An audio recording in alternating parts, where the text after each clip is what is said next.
December 1944. Western Europe seemed firmly within the Allies' grasp.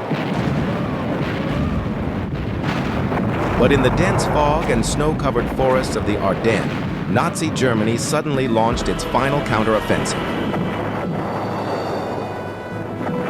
Over 200,000 troops, thousands of tanks and heavy guns hurled their full force against the thinnest sector of the American lines.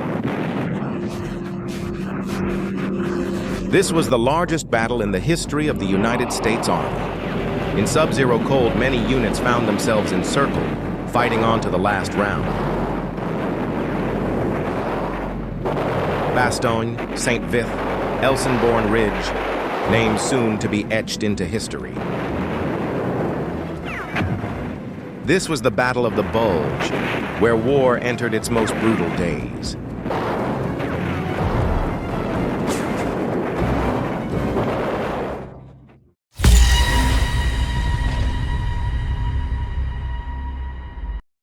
By late 1944, the war in Europe had tilted decisively in favor of the Allies.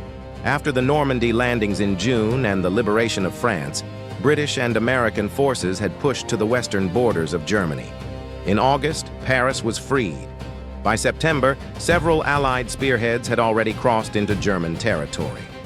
However, after months of continuous fighting, the pace of the advance slowed. Supply lines were overstretched, troops were exhausted, and key ports such as Antwerp, though captured, could not yet be put to use. Many units, especially American ones, needed to be rotated out for rest, and Allied command believed that the remote Ardennes region, along the Belgium-Luxembourg border, was a safe, low-risk sector unlikely to see major combat. Allied intelligence also assumed that German forces were depleted and incapable of launching a large-scale offensive. In reality, Adolf Hitler was secretly preparing a bold gamble. He believed that only a sudden, powerful strike on the Western Front could change the course of the war. The objective of Wacht am Rhein was to break through the Ardennes, advance rapidly to the Meuse River, seize the port of Antwerp to split the British and American armies, cripple Allied logistics in the north, and force them to negotiate, allowing Nazi Germany to concentrate fully against the Soviet Union. In the depths of a harsh winter, under heavy snow and dense fog, nearly 500,000 German troops, including elite SS Panzer divisions, quietly massed near the American lines. The preparations were kept in total secrecy, ensuring that when the offensive began, it would be the largest and most daring counterattack Germany would launch on the Western Front during World War II.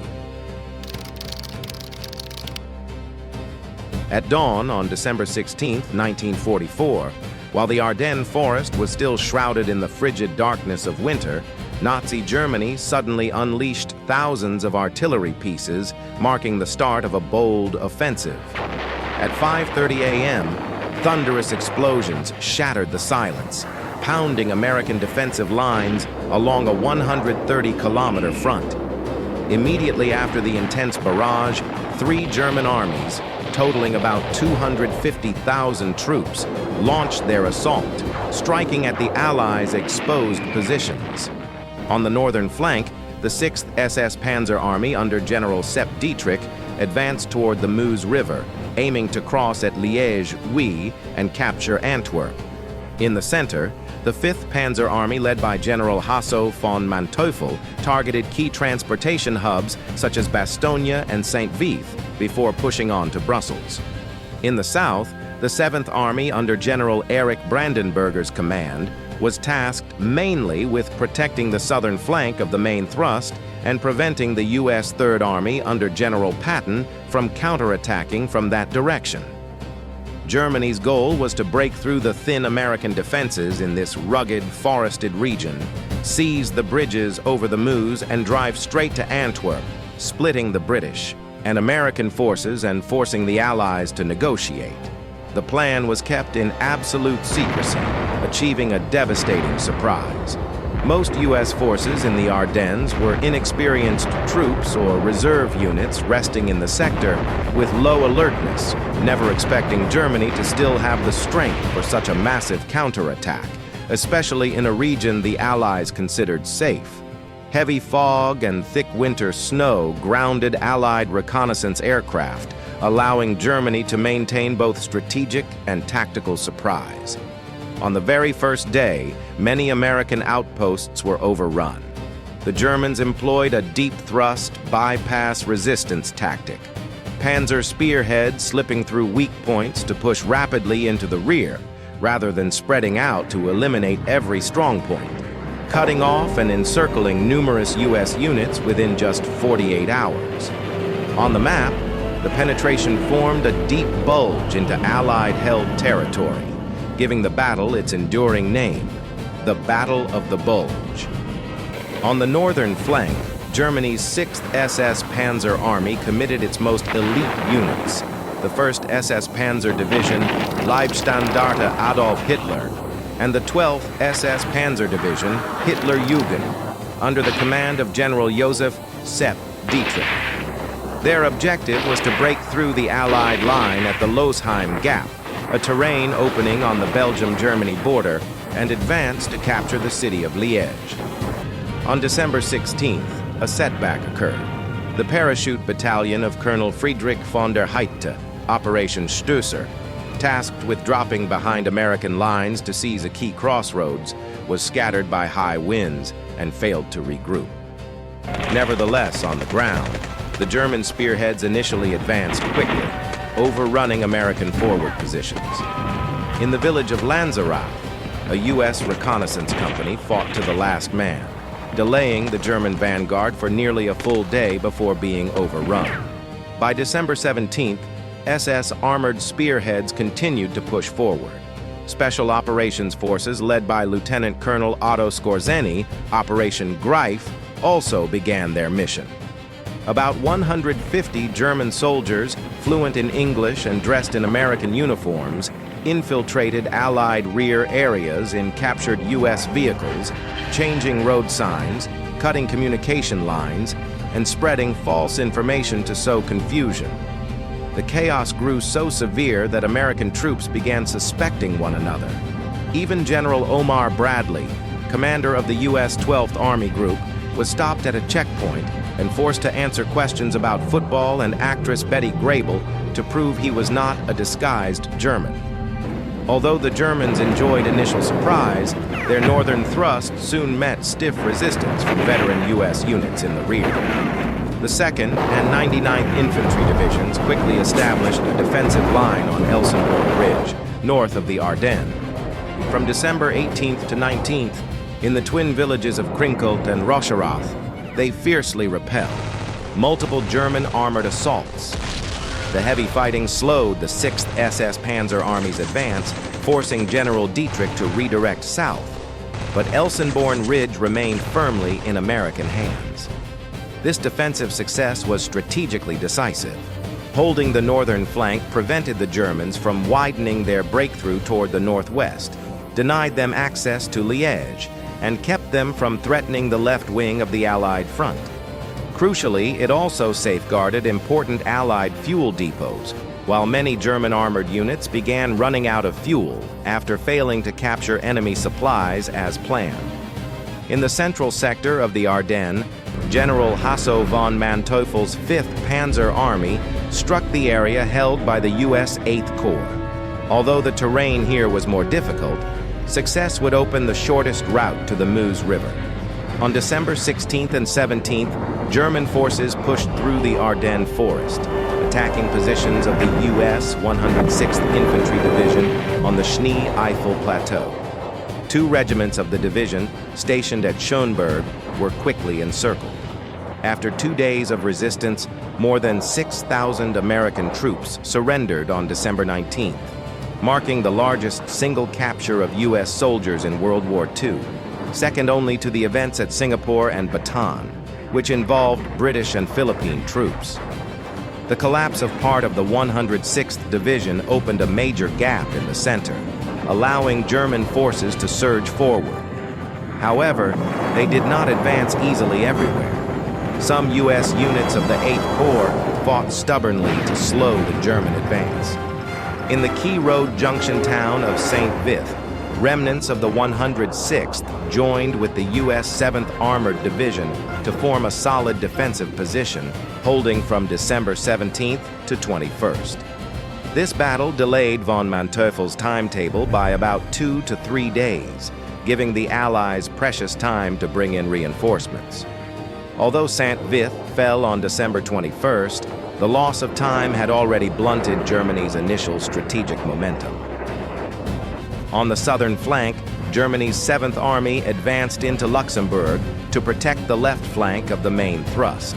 Composed mostly of infantry with lighter equipment, they moved slowly and met fierce resistance from the U.S. 4th Infantry Division near Echternach. Their mission was to tie down General Patton's U.S. 3rd Army in the south, preventing it from reinforcing the Ardennes, but their slow progress meant they never posed a significant threat. By the third week of December 1944, a massive bulge spanning dozens of kilometers had formed on the Allied front line map, giving the battle its now famous name. Hundreds of villages and small towns in Belgium and Luxembourg fell into German hands in the opening days. Alongside the military offensive, German troops committed serious war crimes. On the afternoon of December 17th, near the Bastogne crossroads outside Malmedy, a unit of the 1st SS Panzer Brigade, under Captain Joachim Peiper, massacred 84 American POWs after they had surrendered, an atrocity known as the Malmedy Massacre. The news spread quickly, strengthening the resolve of Allied soldiers to fight to the death rather than risk capture. Many Belgian civilians were also killed, including 11 African-American artillerymen of the U.S. 333rd Field Artillery Battalion executed near Vereth. These brutal acts underscored the desperation and ruthlessness of Hitler's final counteroffensive on the Western Front.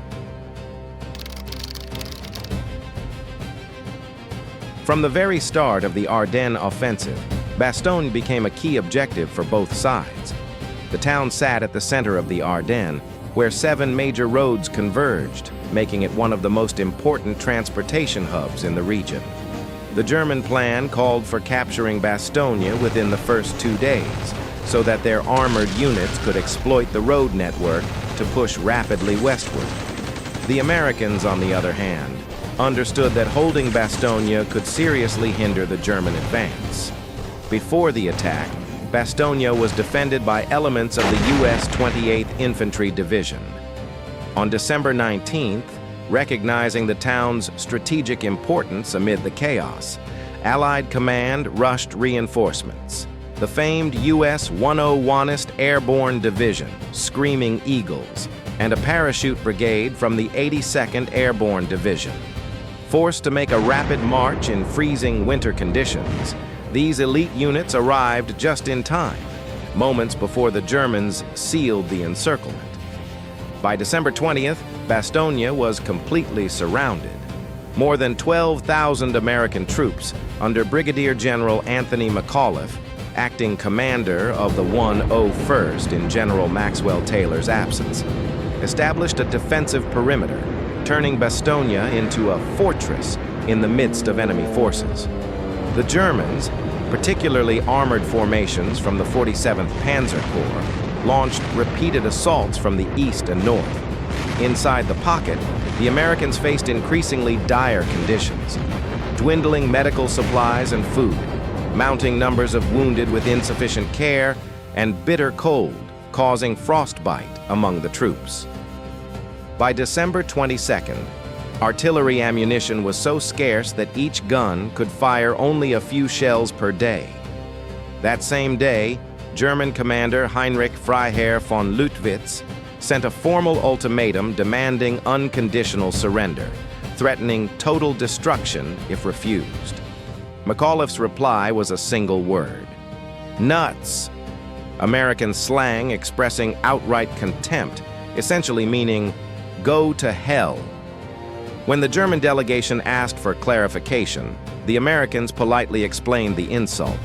The defiant response quickly became legendary, boosting the defenders' morale. Bastogne remained under siege throughout Christmas week of 1944.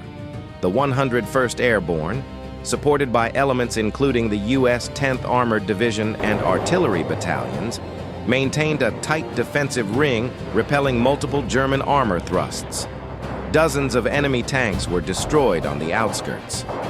On the night of December 24th, the Germans launched a major assault intended to crush the town, initially breaking through the western defenses, but soon being counterattacked and thrown back, with all lead tanks destroyed. Bastogne's determined stand tied down forces far larger than its own, preventing Manteufel's army from exploiting the vital road junction for supply and maneuver. Late on December 24th, realizing the stalemate, Manteufel requested permission from German High Command to halt the assault and withdraw, but Hitler in Berlin flatly refused, ordering the attack to continue at all costs. While Bastogne remained under tight siege, an unexpected factor began to shift the balance of the battlefield: the weather. On December 23, 1944, skies began to clear, fog lifted, and snowfall ceased. The Allies immediately seized the opportunity to regain control of the air. Hundreds of B-26 Marauder and B-17 Flying Fortress bombers pounded German supply depots and logistical convoys behind the front. Squadrons of P-47 Thunderbolt fighter bombers roamed the skies, strafing German tanks and motorized columns along the narrow roads through the Ardennes forest. The return of Allied air power played a decisive role in halting the German advance.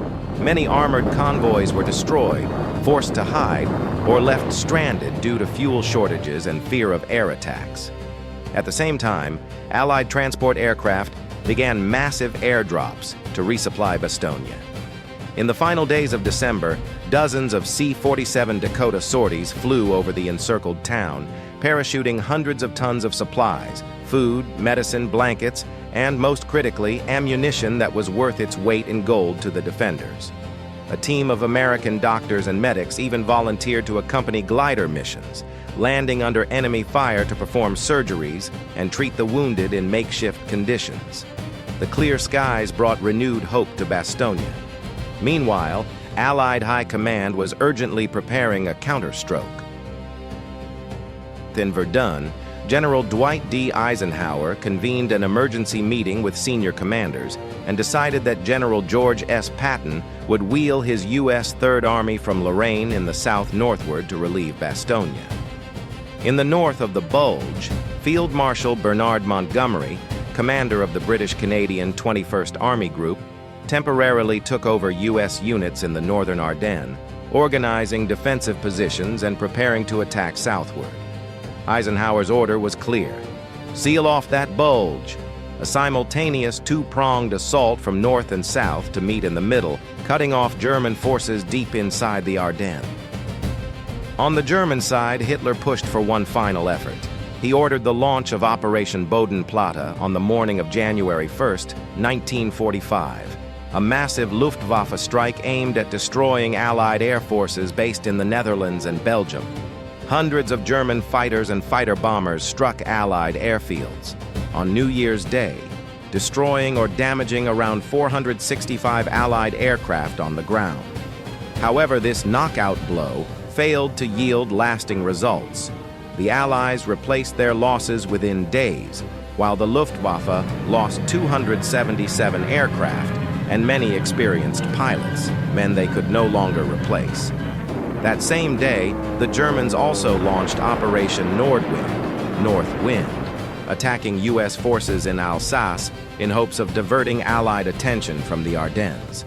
But with their strength already spent, the offensive was halted after a few weeks, inflicting heavy losses on Germany without achieving any significant strategic gains. These belated efforts showed that Hitler was running out of options, and the Ardennes gamble was beginning to slip from his grasp.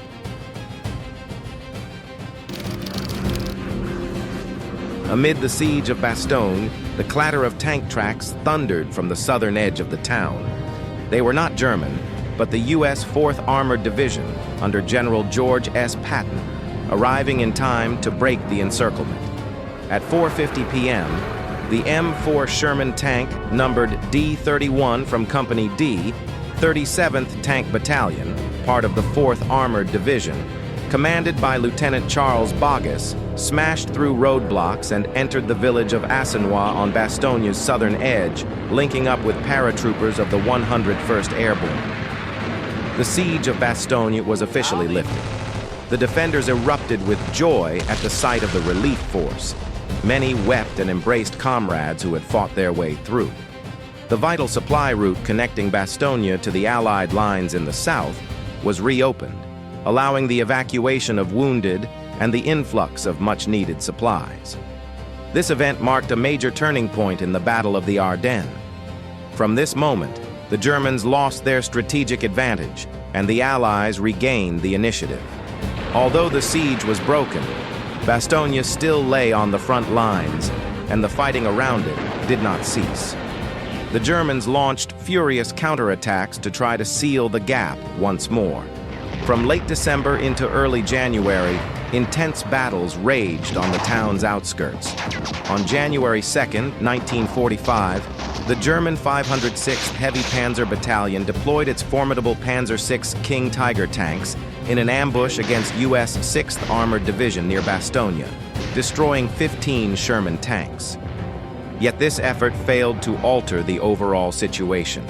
On January 7, 1945, Hitler was forced to acknowledge the failure of the Ardennes offensive and approved a gradual withdrawal to avoid encirclement.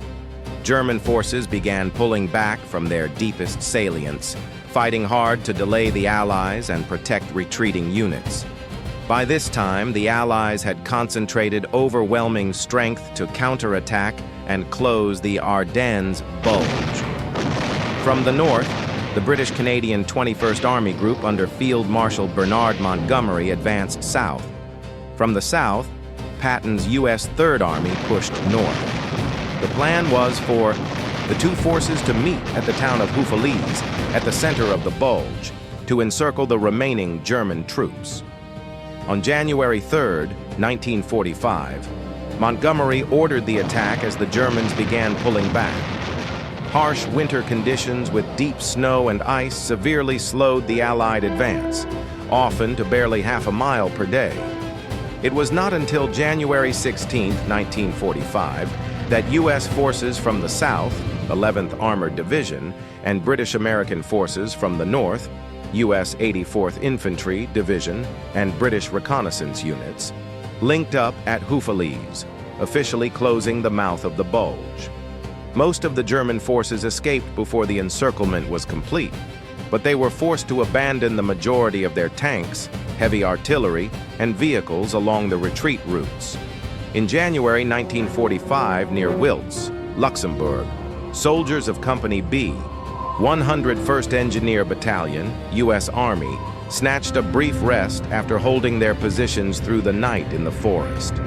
The Battle of the Bulge took place during one of the harshest European winters on record, with temperatures dropping as low as -20 degrees Celsius, -4 degrees Fahrenheit, forcing soldiers on both sides to endure extreme hardship. Many suffered frostbite. Vehicles had to be started every half hour to prevent engine oil from freezing. Weapons and ammunition frequently malfunctioned in the icy conditions.